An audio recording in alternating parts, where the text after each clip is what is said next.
Hare Krishna, I'm Sunita Sunil with you in 2-minute Mahabharata stories.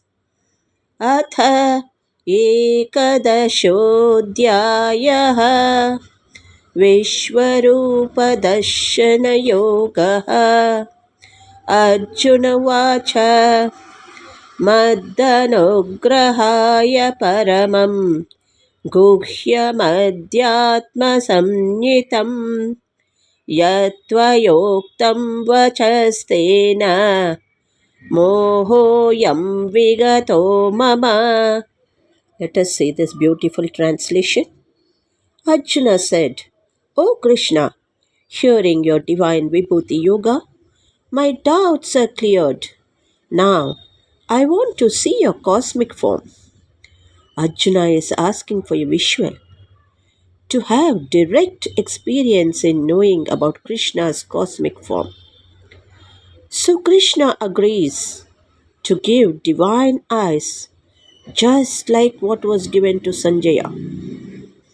What unfolds is the Vishwarupa Darshana, that is, Krishna's multi-headed, multi-limbed form, showing the universe where Arjuna was awestruck. The moral is, Arjuna tells, because of your kindness, I have heard your words on the supremely confidential knowledge, and now I have no illusions whatsoever. Thank ಹರೇ ಶ್ರೀಕೃಷ್ಣ. ಶ್ರೀಮದ್ ಭಗವದ್ಗೀತೆ ಅಧ್ಯಾಯ 11 ಶ್ಲೋಕ 1.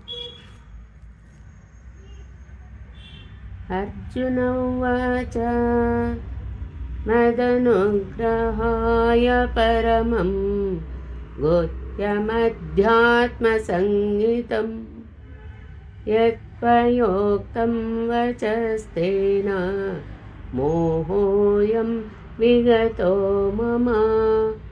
ಈ ಶ್ಲೋಕದ ಭಾವಾರ್ಥ: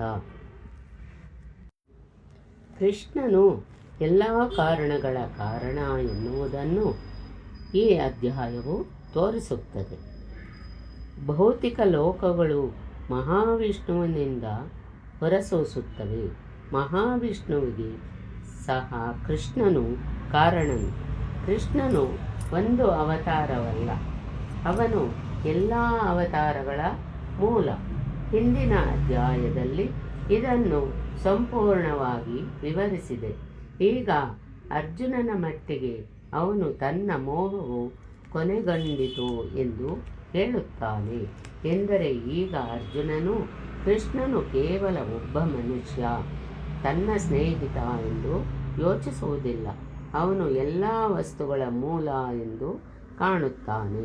ಅರ್ಜುನನಿಗೆ ಬಹುಮಟ್ಟಿಗೆ ಜ್ಞಾನೋದಯವಾಗಿದೆ.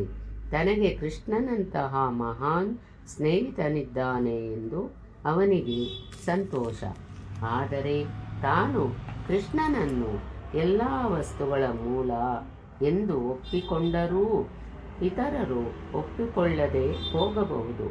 ಆದುದರಿಂದ ಎಲ್ಲರಿಗೂ ಕೃಷ್ಣನ ದೈವತ್ವವು ಸ್ಪಷ್ಟವಾಗುವಂತೆ ಈ ಅಧ್ಯಾಯದಲ್ಲಿ ಅವನು ಕೃಷ್ಣನಿಗೆ ತನ್ನ ವಿಶ್ವರೂಪವನ್ನು ತೋರಿಸುವಂತೆ ಪ್ರಾರ್ಥಿಸುತ್ತಾನೆ.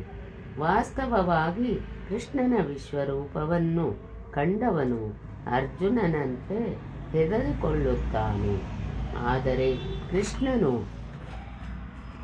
ಎಷ್ಟು ಕರುಣಾಳು ಎಂದರೆ ವಿಶ್ವರೂಪವನ್ನು ತೋರಿಸಿ ತನ್ನ ಮೂಲ ರೂಪಕ್ಕೆ ಹಿಂದಿರುಗುತ್ತಾನೆ. ಕೃಷ್ಣನು ತಾನು ಮಾತನಾಡುತ್ತಿರುವುದು ಅರ್ಜುನನ ಪ್ರಯೋಜನಕ್ಕಾಗಿ ಎಂದು ಹಲವು ಬಾರಿ ಹೇಳಿದ್ದಾನೆ.